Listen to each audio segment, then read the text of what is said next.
avant, pendant 50 ans, nourrissait sa famille, soit obligé à se réduire à la posture d'un mendiant. C'est déshonorant.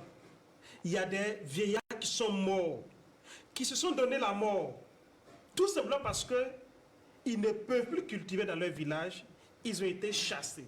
Donc, véritablement, il y a des gens aujourd'hui qui ne demandent pas autre chose.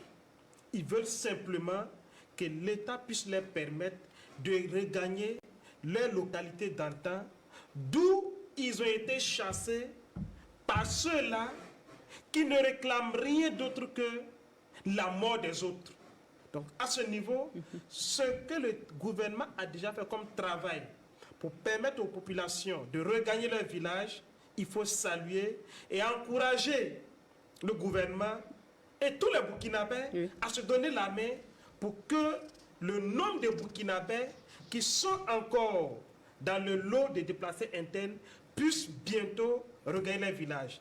La contribution des Burkinabés, il faut les saluer. Le grand frère Nadam Bega le disait tout à l'heure, c'est au regard du leadership avéré de celui-là qui demande. Le président du Faso pouvait demander au Burkina de contribuer et puis il ne contribue pas. Dans tous les cas, avant lui, il y a eu des présidents qui ont demandé de contribuer et que personne n'a contribué. Mais là, on n'a pas mis une Kalachnikov derrière chaque Burkinabé qui accepte de donner. Et quand on le dit, parce que le temps qu'on finisse l'émission, des gens vont aller réagir. Non, c'est parce qu'on coupe les salaires à la source. Ce n'est pas que ça. Il y a des Burkinabés. Des contributions volontaires. On se rappelle récemment celui qui allait au trésor, Bayala le connaît, c'est un de nos camarades qui vit aux États-Unis, qui allait au trésor pour aller verser son argent. Il est arrivé, puis on lui dit qu'il n'y a pas de fiches.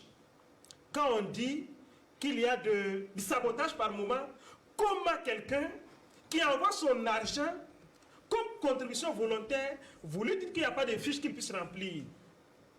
Donc, saluons les Burkinabés pour cet élan patriotique.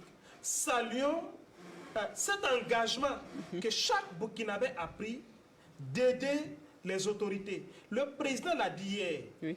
Depuis qu'ils sont arrivés, ils ont compris que pour ce qui est des questions d'armement, ils n'auront aucun copec en termes de prêts ailleurs. Donc, il fallait compter que sur les Burkinabés. Et pour la seule année 2023, selon les statistiques du ministre de l'économie, le Burkina a dépensé 160 milliards dans l'achat de l'armement. 160 milliards de francs CFA. Sans qu'on ait besoin d'aller au FMI, d'aller à la Banque mondiale, d'aller à la BCAO, demander 1000 francs. C'était sur fonds propres. Sur fonds propres. Sur la contribution des Burkinabés, madame, c'est extraordinaire. Et Bayala l'avait dit d'entrée de jeu, l'un des avantages de l'arrivée du capitaine et son équipe, c'est le fait de redonner aux Burkinabés l'envie d'être Burkinabé. Certains de vos collègues passaient sur certaines émissions pour dire que le Burkina est la risée du monde. Je dis c'est faux. C'est archi faux. Moi, je suis un ancien chercheur, je voyage, je fais des colloques. Il y a des pays, quand vous arrivez, vos collègues d'ailleurs aiment le président capitaine Traoré plus que les Burkinabés eux-mêmes.